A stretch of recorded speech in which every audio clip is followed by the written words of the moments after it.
दिनक परे विद्यादात्री माँ सरस्वती पूजा मूर्ति कारीगर माने सरस्वती मूर्ति निर्माण करिबारे व्यस्त।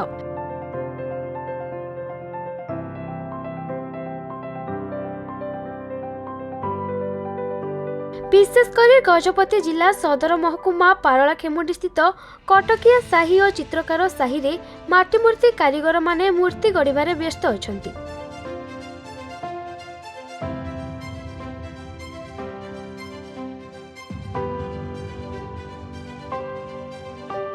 कारीगर माने तुली रे मूर्ति को शेष स्पर्श देउथिबार देखिबाकु मिलिछि। माटी मूर्ति अति सुंदर भावरे निर्मित होइछि।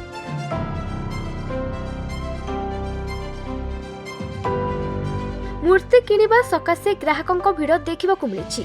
आउ गोटिए दिन परे विभिन्न शिक्षा अनुष्ठान रे माँ सरस्वती पूजा अनुष्ठित हेबो। कारीगर माने दुई पैसा रोजगार हेबो बोली आशा रखिछन्ति। पारलाखेमुंडी सहर रे किछि परिवार आज भी निज कौलिक वृत्ति को बंचाई रखिछन्ति। आमे प्राय मासे डेढ़ मास तळा आरंभ करिया पड़छि। मासे डेढ़ मास तो आमे पाळ माटी काठ पटा सब जगह आदाय करिया पड़छि। आम मासे डेढ़ मास काल पूरा फैमिली लगी करिया पड़छि। से हिसाब रे हमको आदाय नाही। आमे बाहर को काम गले आमे कुली काम गले दिन 500-700 मिलछि आराम रे बंची पड़छु। किंतु ये माटी काम मासे डेढ़ मास काम कले भी हमको आदाय आसुनी। से बोलिक आम खर्चा तो बेसी एतिरे। गोटे मूर्ति तैयारी कले मूर्तिटा कले गोटे 100 टका आम खर्च हम।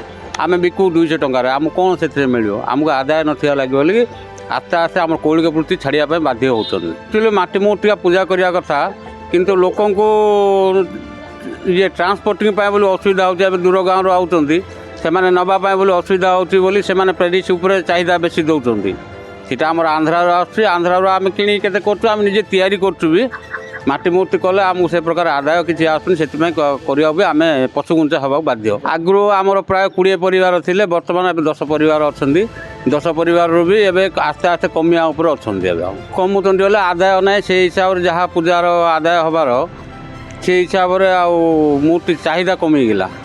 सब तो जोटी पड़े से पूजा फोटो पूजा कर के एरिया रे फोटो पूजा करके एरिया पूजा टोटाल बंद कर जे एरिया क्रिश्चियन एरिया जाक ये हिंदू पिला थिले भी सीटी टीचर एरिया जदि क्रिश्चियन अच्छी से जगार स्कूल जगह भी बंद हो जाऊँगी पूजा हवाटा। आमर जहाँ किरा महेंद्रगढ़ लाइन रेका आमर बेसी पूजा होती से लाइन रे बेसी पूजा मूर्ति जाऊँगी किटिका बेसी पूजा हो सरस्वती पूजा हो कि गणेश पूजा हो दुर्गा पूजा जोटा हो आउ अन्य बेल्ट को से किसी मूर्ति जाओ जीवार नायिका जहाँ किरा पारलाखेमुंडी सेल्स हो। शिल्पी मानक हाथर चतुरी रे जीवंत होई उठिबे एही माटी मूर्ति काली पूजा पाइबे बागदेवी भावरे। आम धर्म संस्कृति और परंपरा विषय रे अधिक जानिबाकू देखंतु आम भक्ति ओडिशा आध्यात्मिकतार अनुभव।